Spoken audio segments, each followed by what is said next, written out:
Hinseene asoosama seenaa dhugaa irratti hundaa'ee barraa'e. Barreessaan Abdii Geetaachoo Abbabee, seenessaan Abdusalaam Warquu.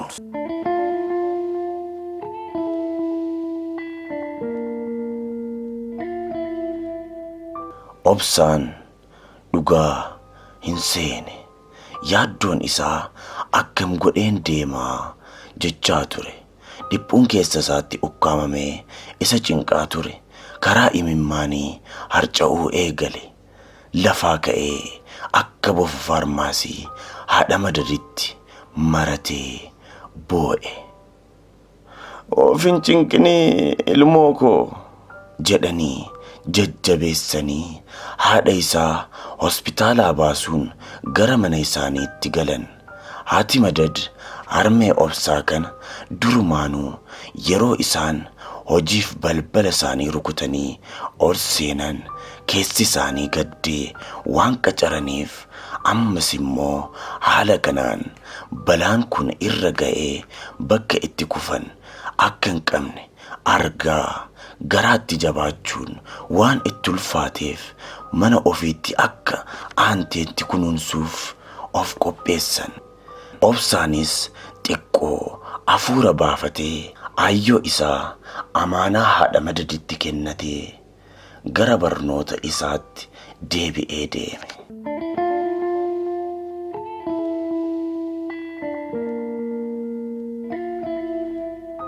Yeroo deebi'ee deemu kana iddoo deemutti wanti hundi haalli mijatee fi wantootni barnootaaf isa barbaachisan guutamee fi osoo hin taane mana onaa keessa taa'ee barnoota isaa baratee mul'ata haadha isaa milkeessuuf kutatee ture.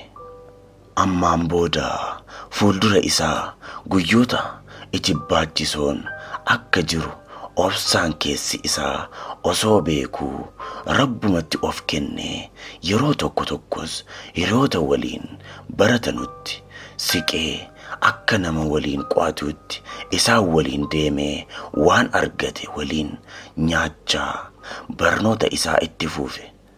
Guyyaa guyyaadhaan isaan waliin deemuun itti ulfaate. Hiriyootni koo kuni yeroo hunda yeroon isaan waliin deemu maal naan jedhu laata jedhee of gaafate. Maqaa isaa eeguuf jechas osuma garaan beela'uu obsee yoo argate nyaatee yoo dhabe immoo agabuu buluu filate. Akkuma mixiin maqaan koo baduu mannaa mataan koo baduu wayyaa jette sana innis maqaa isaa eeguuf jecha agabuu buluu filatus ilmi namaa nyaatee bishaan dhugu malee gonkuma jiraachuu waan hin dandeenyeef mar'imaan isaa waan daaku dhabee beelli ibiddatti qabsiise. Beela kanaan kitaaba bananii dubbisuu miti hafuura baasuuf ol galchuun illee ni ulfaata. Obsaanis nyaata malee oolee waan buleef hedduu beela'ee nyaata barbaaduuf murteessee akkas jedhe.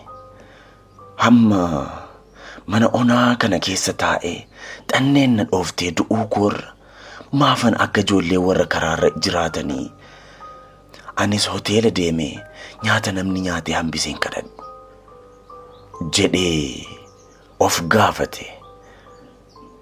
Gaaffii isaa kanas ofiif deebisee gara hoteelaa deemee bullee fudhachuuf murteessee kootii guddaa kan haguuggii mataa qabu uffatee gara hoteela tokkootti qajeele.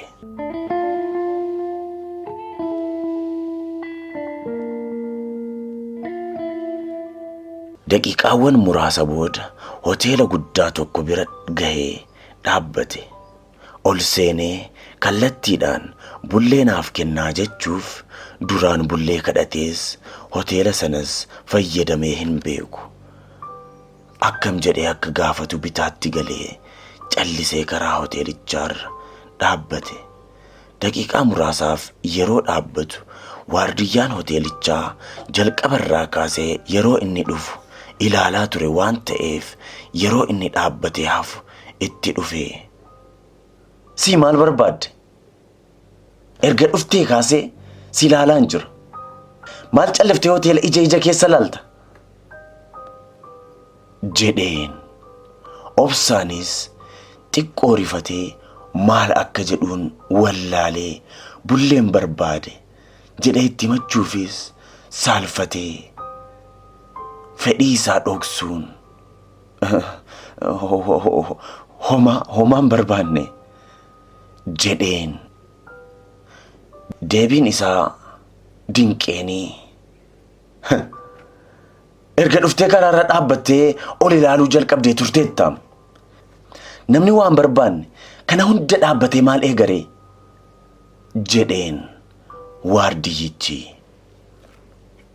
Obsaan keessa isaatti hattuun itti fakkaadhe ta'innaa laata? Yoon itti himuu baadhee dubbiin itti barbaadee yoo poolisii natti waame hoo? Moo itti himadhu? Yoon itti hime immoo natti kolfaa laata? Jedhee qolee isaa cabsee of gaafate. Waardiyyichi deebii obsaarraa dhabee dhiifama, hojii malee asirra dhaabbachuun dhorkaadha, deema sirraa jedheen. Obsaanis osoo beelli isa waadaa jiruu maal jennuuf jecha gubaa isaa dhokfatee tole gaariga jettanii jedheen. Waardiyyichi gaaraa amma gadiitti ilaalee nama badiif hin dhufne akka ta'e hubatee hin sodaatin, maal taate jedheen ija isaa keessa ilaalaa. Obsaan yeroo jecha maal taate jedhu dhaga'u ija isaa keessa imimmaan guutee akka rooba arfaasaa bu'uuf jedhu nyaara isaarra gaheera. Tokkichumaan nan beela'eem jedhee afaanii futtaafate. Jechi kun akkuma afaan isaatii baateen imimmaan fuula isaarra lola'e. Yeroo kana waardiyyichi maal ilma koo jalqaba natti himtuure? Midhaan saree nyaattu gaafachuu sodaattaa? Jedhee gara laafinaan gaafate. Obsaanis kana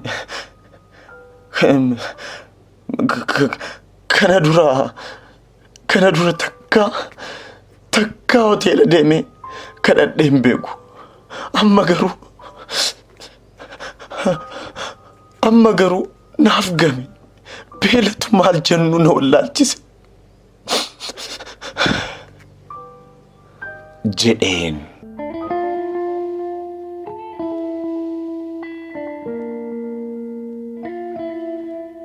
Waardiyyichi garaa laafee waan nyaatan kennaafii laata. Obsaanoo hanga gadi baanii kadhachuu wanti isa qaqqabsiise maalidha? Seenaa kana guutuu isaa kitaaba asoosamaa seenaa dhugaa irratti hundaa'ee barraa'e kan mata dureen isaa Hin seene jedhurraa argattu. Hin seene asoosama seenaa dhugaa irratti hundaa'ee barraa'e. Barreessaan Abdii Geetaachoo Abbabee, seenessaan Abdusalaam Warquu.